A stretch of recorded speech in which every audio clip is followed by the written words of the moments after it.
Midlife crisis has had a bit of a rebrand, hasn't it? A man used to have a midlife crisis, he'd just take the new secretary out for a spin in the Porsche. Get a bit of vitamin D in the ball patch. Harmless fun. Now, men are getting fit and healthy for their midlife crisis. Some men, they'll give up drinking before they've even had a health scare or a conviction. And don't get me wrong, I've dabbled in sobriety myself, most Mondays in fact.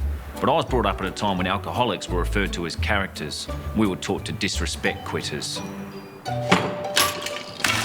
They're all going to gymnasiums now, these men. Everything's a gym these days. I had a hankering for some fish and chips, so I went down the chippy.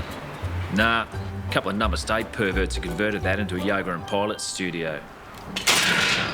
So in the face of a crisis, I went down to church, get some guidance from an old bloke in a dress. Got there was techno music coming out of it.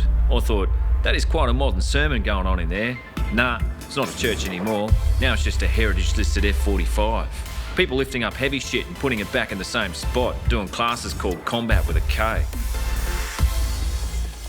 Sadly, for these battlers, there is no class on how to cop an unannounced bar stool across your spine. In my experience, in pubs, where fights live, there are no rules. Little tip from the top, you want to get into fighting, go dirty early. Fights aren't really won by muscles. They're won by treacherous little mongrels with no sense of fair play.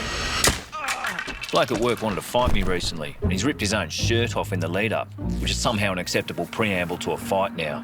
When he did that, I thought, I can't fight this bloke. He's clearly ill. All his body hair's fallen out.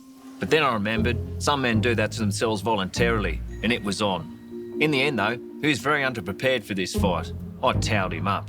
He'd made the mistake of turning up with a pair of fists to a forklift fight. And I don't want to condone fighting, don't worry about it. But it is something I've gotten into recently, for many reasons. The main one being, life hasn't really provided me with everything I deserve. And after a few shandies, I've got to take that out on someone. I'm going home.